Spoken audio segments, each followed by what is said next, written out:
Ny tontolon'ny kanto kosa no amaranantsika ny vaovao amin'ity takariva ity tafiditra ao anatin'ny fankalazana ny andiany fa 420 amin'ilay hetsika Madajazzcar ny mpikarakara amin'izao fotoana izao ny tsikaritra miha-maro ny malagasy ny liana amin'ity tontolo iray ity ary tsy vitsy ihany koa no efa manomboka mianatra ny sehatra ny mozika amin'izao fotoana izao. Azo lazainao maro ny malagasy ny liana amin'ny fandalinana amin'ny mozika jazz. Tafiditra ao anatin'ny fankalazana ny 420 nisy ny hetsika ny fanofana sy fampizaran-traikefa eo amin'ny fanomezana amin'ny mozika jazz. Anisan'izany ny fahaizana mitendry ireo karazana zava-maneno. Androany dia natokan'ireo mpikarakara ny fampizarana amin'ny fitendrenan'ny saxophone ka teratany norveziana no natanteraka izany tetsy amin'ny alliance française andavamamba. Voalohany indrindra zany a Napolsberg ny anarany a, teratany norveziana izy a, dia saxophoniste izy na eo amin'ny fiainany a, dia izay koa no fianarana nataony.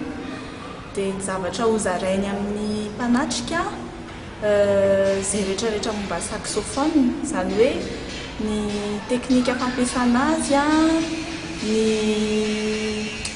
ny zavatra atao mba hivoarana zany eo amin'ny lafiny fitendrena ny saxophone, dia mazava ho azy moa izy mitantara kely momba fiainany.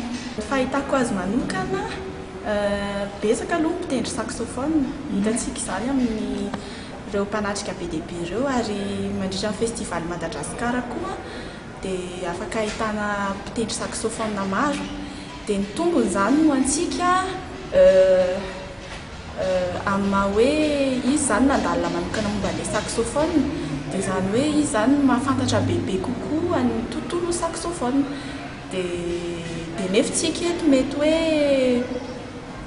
fianarana madinidinika, mety hoe cours fotsiny ohatra mandritra ny herintaona, roa taona, fa ny anazy 3 taona angamba izy raha tsy diso, dia sady misy matière be dia be koa. Dia izany hoe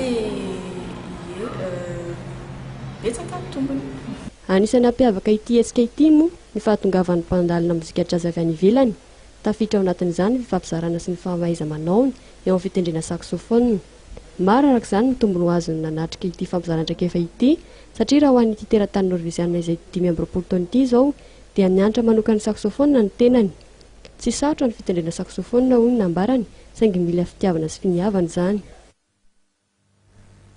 Faranantsika ndray tokolasy-topovavy ny fampahalalam-baovao ny nisongadina nentana tamintsika tamin'ity takariva ity ny hakonjavan-tranga tao Nosbe tao dia ny fampiarana ny antsoina hoe couvre-feu na ny tsy fafana mivezivezy amin'ny alina noho ny zavan-tranga tany an-toerana. Dia fisaorana feno natolotra anao naharitra nijery ny fampahalalam-baovao hatramin'ny farany teto amin'ny fahitalavitra MATV isaorana feno ihany koa ny tompona andraikitra rehetra ny karakara ny fampahalalam-baovao ho amin'ny manaraka indray fotoanantsika velomatoa.